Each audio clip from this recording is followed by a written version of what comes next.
Good morning YouTube. Right, today we're going to be doing the detents and the selector springs on the FN2. So to make this process easy, I'm just going to explain what we're going to be doing. Firstly, the selector itself, we've got to take obviously the selector cables back off the box, so we've got to get the little E-clips back off to remove the selector. The selector's on like 4 10mm bolts that bolts it to the top of the gearbox, and then the whole thing comes out in one piece. You need 3 hands to change these ones, these selector cable, these selector springs, these boys. Better off if I show you actually when we change these. So we'll put these down to one side, and then we've got our stainless steel detents here. Jesus Christ, they're strong. They're proper strong. But yeah, these detents, what we have to do is we have to get the under tray off the car. We've got to get the gearbox weight supported from underneath. So we're going to get the car up on axle stands, the under tray off, and we're going to get the jack underneath the gearbox itself just to take the weight. Because 2 of the detent bolts are located literally underneath the gearbox mounting itself, so you can't get at them without taking that off. So that's these boys, and they are strong. What we're going to do is we're going to get everything off the car, we're going to put them side by side, and we're going to squeeze one of these and we're going to squeeze one of the other ones, and we'll see how much firmer they are. We'll just have a look at a comparison, if you like. We'll do that with the other springs as well, and then we'll get the car rebuilt and go for a drive. So yeah, let's get to it. I put a better memory card in this camera today just to get the higher quality, because the last video wasn't great quality, so hopefully this comes out better. So we're jacking up the FN2, we're going up pretty high, and what I normally do with the axle stand is I'll stick it under the rear bush for the wishbone. So that is what we're intending to do. So what we've got it jacked up on the jacking point. We're going to drop this down onto the bush itself, and that is how I do it. We're going to do the same the other side. We've put chocks on the back wheel to make sure it doesn't slide, and yeah. So in preparation for getting under this car now, it's all jacked up. In preparation for doing this, you want to get yourself some new under tray clips. The under tray clips for this, they've got like a little tiny metal insert. Don't know if you can see that. Yep, tiny metal insert makes them stronger, holds that undershield up better. So we've got fresh ones of those, so it doesn't matter if we break the old ones. I think mine are relatively new anyway because they get done, but you also want a churn removal tool, screwdriver. I've got a set of nippers and a socket with a 10mm on it. Let's get this under tray off. When it comes to taking this thing apart, this under tray, there's no easy way. You've just got to get under there and hope for the best.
And there's that clip I lost earlier. Right, so it's all the underneath done, the gearbox supported. Next thing we need to do is get the ECU out. Again, I'll reiterate that I've got a lot of extra stuff on here compared to other people. Right, so basically you've got to get the ECU off. Normally it's 10mm on this side and two 10mm on the other side, and the ECU itself will come out. So this one's a bit jam-packed with other stuff in here as well. Let's see if we can get the ECU cover off.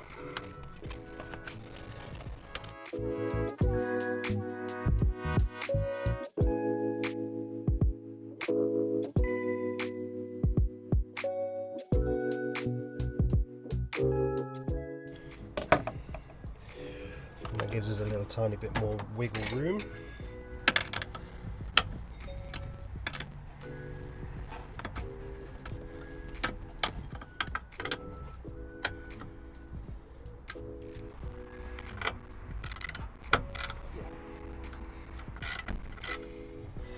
Plugs on the back of the ECU are going to be a bit tricky, but I'm sure they just push down and flick. Got a little push down thing here, and the arm flicks down. And on the next one, push down and flick the arm down. And that will remove the plugs, and that removes the brain. Right, that then exposes a lot more of the engine mounting itself. So we've got, what have we got here? So we've got these bolts, then bolts, then bolts, and the big bolt in the middle. There's two bolts that mount it to the chassis. We should be able to get all of those now. So I'll go grab a socket and we'll get cracking these big bolts off.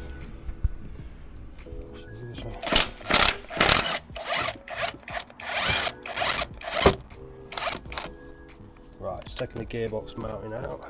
It's off the car. This is just the bracket that bolts on top of the gearbox. Oh, right. So what I'm going to do is I'm going to get the other two out.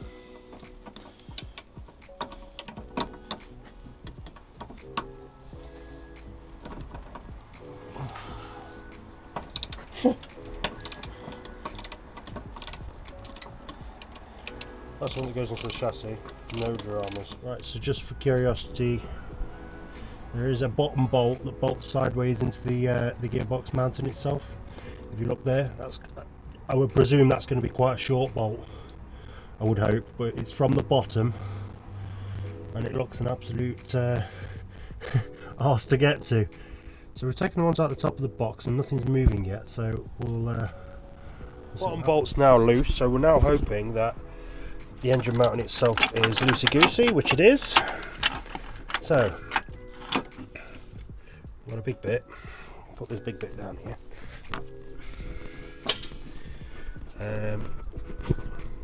We'll just start this. Right. I'll have to stick you up there while I do this. So, big bit. We're going to be able to get around this ECU bracket, hopefully. Taking that thing off. There we go. So that's the car side engine mounting. And you can see there's a bolt hole in the side. You have to get that one from underneath. Nice little short bolt, so not an issue. All 17 mil.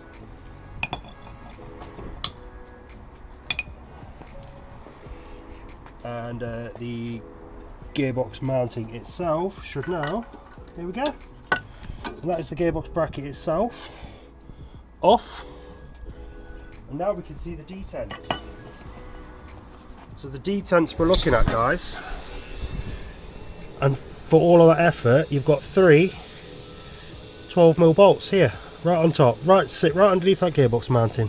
But yeah, there's three 10mm there, or what we oh, they're 12mm, sorry, correction. They're what we're going to crack out. Yeah, you can see the detents now. You can sort of see them. There's 3 guys, so you've got 1, we've got 2, and we've got 3. We're going to whack those out. See what's in there. 12 mils, correct. Like 16 foot-pounds to torque them back up. So I'm not even going to bother torquing them to 16 foot-pounds. I'm going to nip them by hand. Literally, just do not over tighten these when you're putting them back on. Right, 1 detent.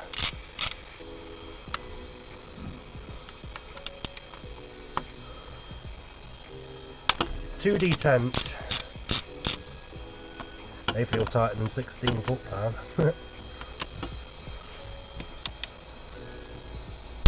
3 detents. So,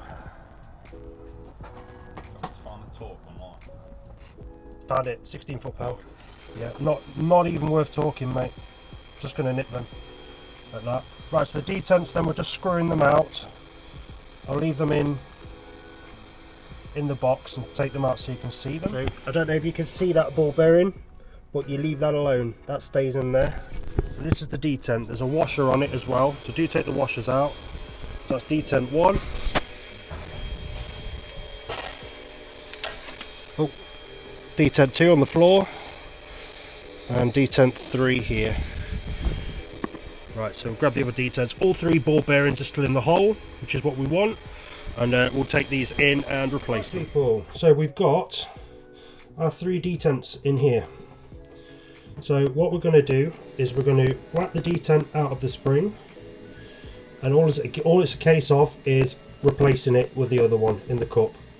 So not the detents out of the spring, so we're getting the detent spring out of the little cup in this bolt. That's why you can't over tighten them, because they're hollow. So just to give you a comparison on detent strength, so we've got the standard one and we've got the aftermarket one. So you can just squeeze both. The OEM ones are definitely softer, but they're also shorter. So we'll get these new detents in and we'll get those fitted.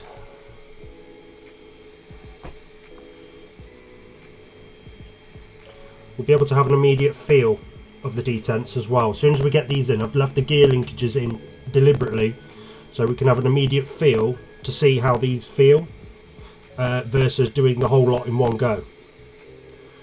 So that is all 3 detents in. We've got the old ones there. We'll get them back in. So what we're doing now is we're just putting these back in, remembering to make sure that the washers are on. See, they will strip very easy because they're such a weak bolt at being hollow. So yeah, they're as done as I want to do them. So we'll have a feel. Truth, let's have a feel. Oh yeah, boy! Can you see that? I can see it locking in, yeah. So that is that. Everything will smooth out as we go. So that's with the detents in. I don't know if you're catching that. Still a tiny bit side to side, but that's not this. That is just literally like.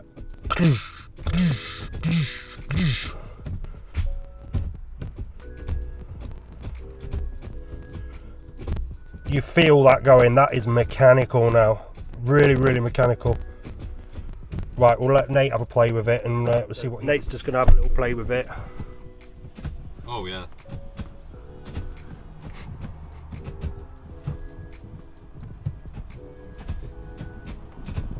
Feels so different. It's going to take some getting used to, but with those selector springs as well, do you know, with it centering easier, it's going to be a right good combo.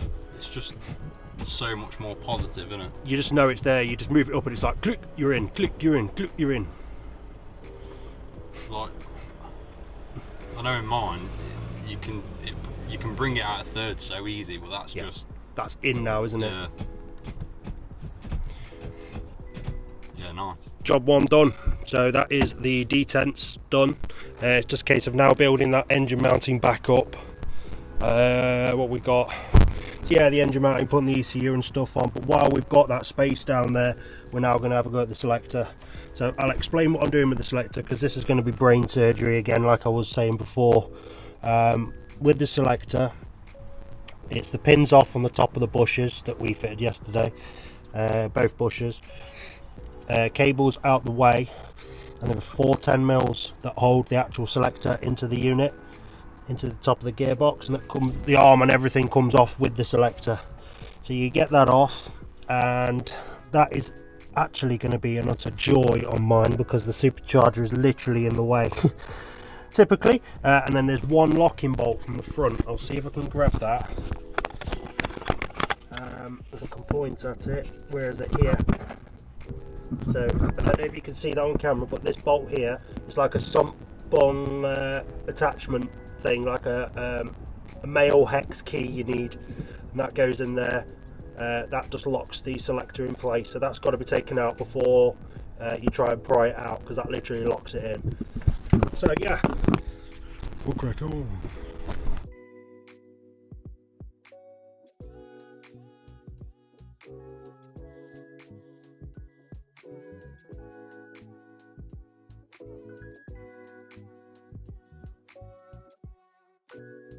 Gearbox selector out, boys.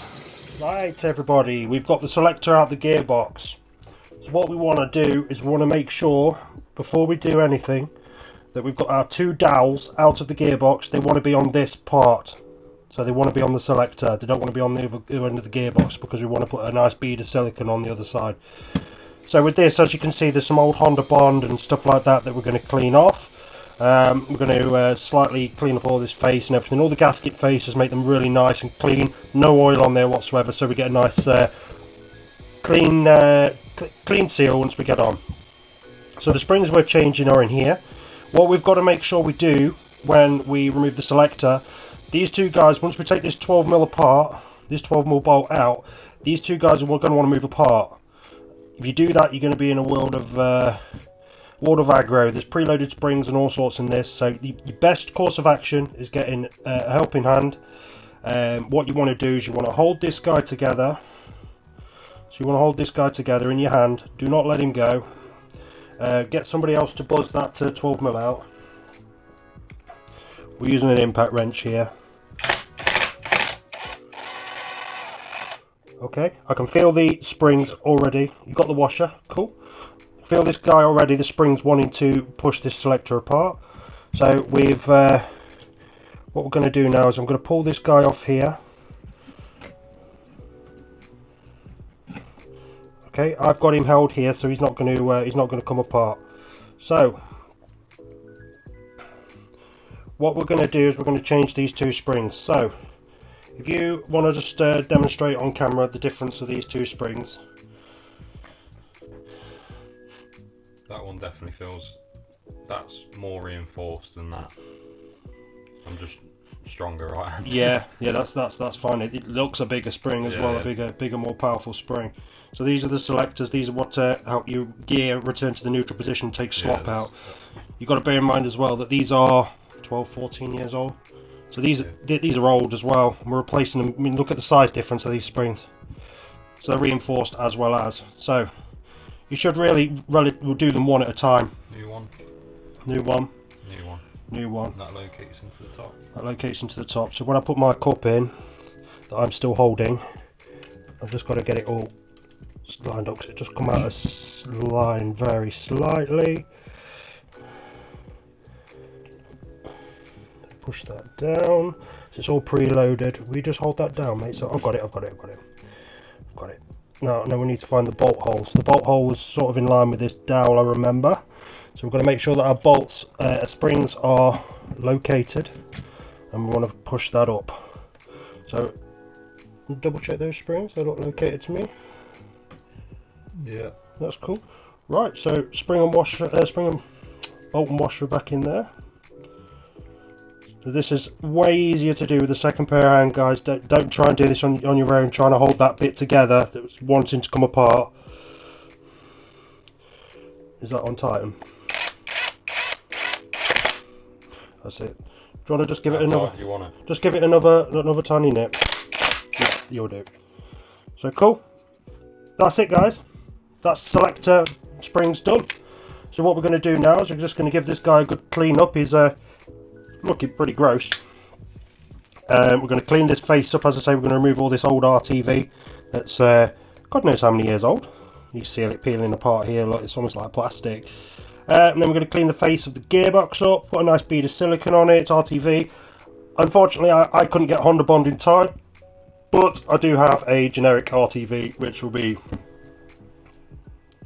the job. And then we're going to get this back in. So catch you soon, guys. Right, guys, so that's both faces cleaned up. We've got an RTV gasket on here.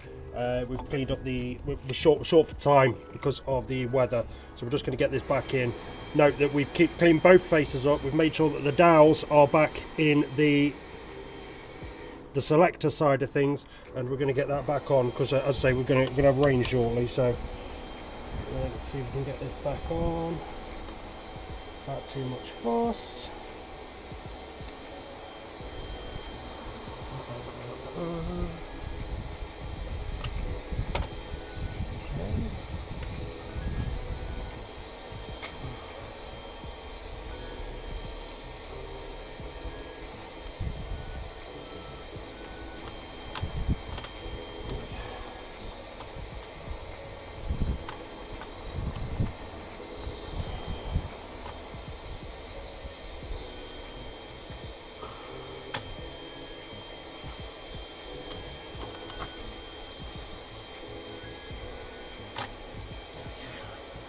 So just have a play around with it, make sure it's all located, and when you get it down, get some bolts in it.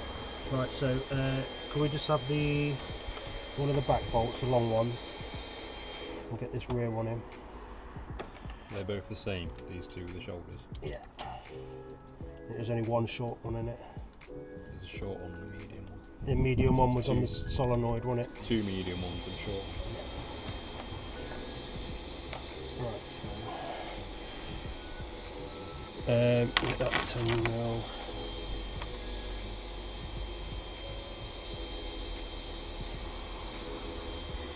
These selector cables back on, make sure we've got gears. Just needed to get this done before the weather's that's coming in. Right. So around this bolt as well, guys, you want some a thin RTV seal.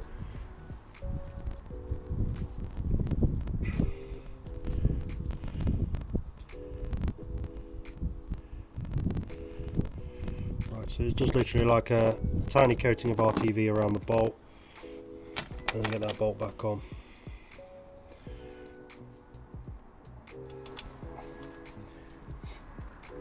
What time we're on, mate? 11:30. Cool. So you'll be able to feel the finished product, hopefully. He says in utmost confidence in his skills. We'll see. Oh, that's red, but RTV's RTV, ain't it? Red for Honda. Red for Type R. Yeah, red. Type R sealant. I like that. We'll take that.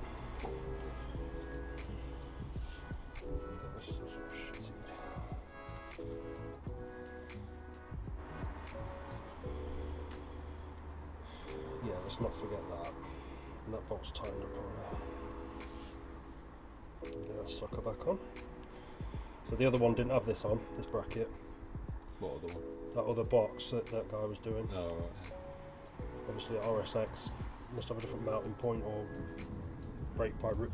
Ah, it's going to be left-hand drive, isn't it? So it's going to be routed. Is it going to be routed around the other way? No, it can't. Yeah, because the clutch pedal's there. Clutch pedal's there. It's probably just routed it. Oh, God knows. God knows.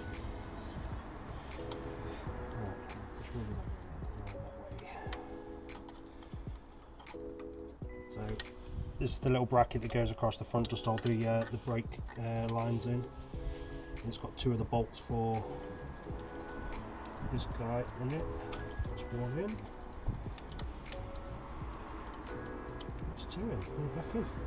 So they were the tall ones, weren't they? What have you done with the other long one? That one was for the thing. The other long one's in it. That one was for the front. That was a long one. That was an extra one. This one's shallow-ish at the back. It wasn't.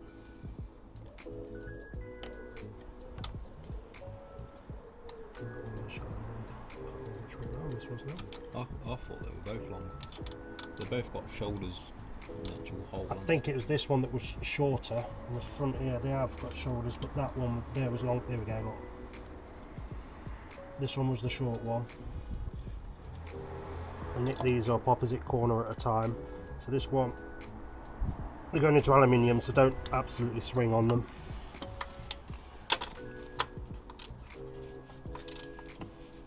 Right, so that's those 410mm back on. I just want to give you a quick show of that. So that's this guy back on. You can see my red silicon gasket poking out from the RTV. That's the 4 bolts back on. So you got your 1, 2, 3, 4. Just take note of the lengths of those because each one's different length. We've got 1 bolt to put back on to bolt the solenoid back in here. There's also an earth strap here to go on that. There's the plug here for the solenoid, which we can get straight back on now while we're thinking about it. And then we get the cables back on. Now actually have a feel of this. And obviously our guy on the front here, the front bung, the locking bung there, he's in, he's back in. There's also a breather thing, won't they? Where's that breather thing? Yeah. So we took this off. It's just a filter or something for the breather tube on top of the gearbox. So yeah, we'll get him back on as well. I took that off just for clearance to get at one of the bolts. So yeah, we'll get the selector cables back on, we'll have a feel. Right, so just a quick test before we go any further. We've got the selector on, we've got the detents in now. So this is the selector springs and the detents. We've still got that side to side wobble, but that could be in the shifter itself. Tiny bit though, tiny bit. This is stiffer. So first, and then it just centers so much. Oh, as you can see with that lot, it just wants to center. So first, second, third, fourth, fifth, sixth, neutral, reverse even. But yeah, oh yeah, that it just wants to come back. So like your money shift, which is let's say you're going to first to second, and then you want to go to third. The accidental thing to happen is you go into first and you blow your gearbox to pieces. It can't happen now because this is taking a lot more effort to push it over to there. So if you're holding it over first, second, third instant, fourth, fifth, sixth, and then reverse. Yeah, so that first to second to third, the racing gears, that is so good. I don't know if that's capturing it, but yeah, look, just look how that rights itself.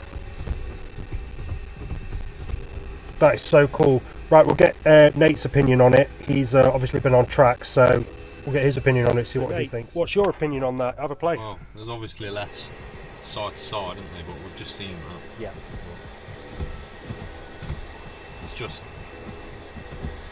It's like, it goes in like butter, doesn't it? It goes in like butter, but how it just centres itself now is just so much. Yeah. Can you feel that?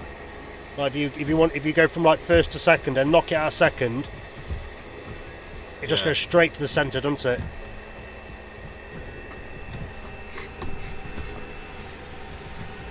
Don't know.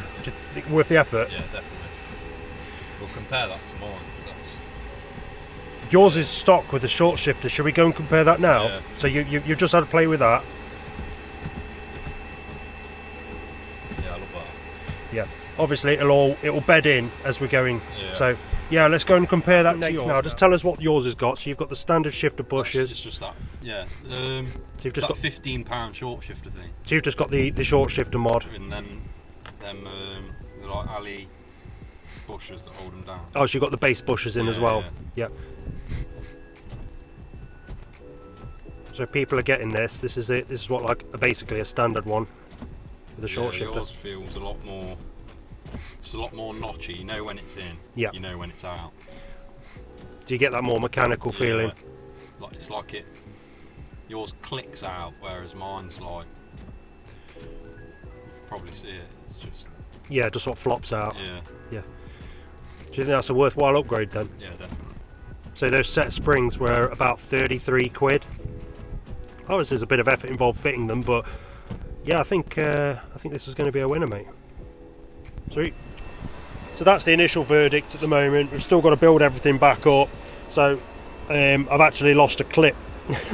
That clip that boinged off one of the selector springs, selector cables, that boinged off, and we cannot find it. So I've had to. I've ordered some new ones from Tegwa, next day delivery. So what we'll do is we'll leave this video here. I'll get this all reassembled. You've seen me how I took it apart, so we'll get this all reassembled. I'll leave a gap there so I can just get that spring clip on, and then we'll go for a drive tomorrow. But I think that should be all good. Cheers guys, see you tomorrow.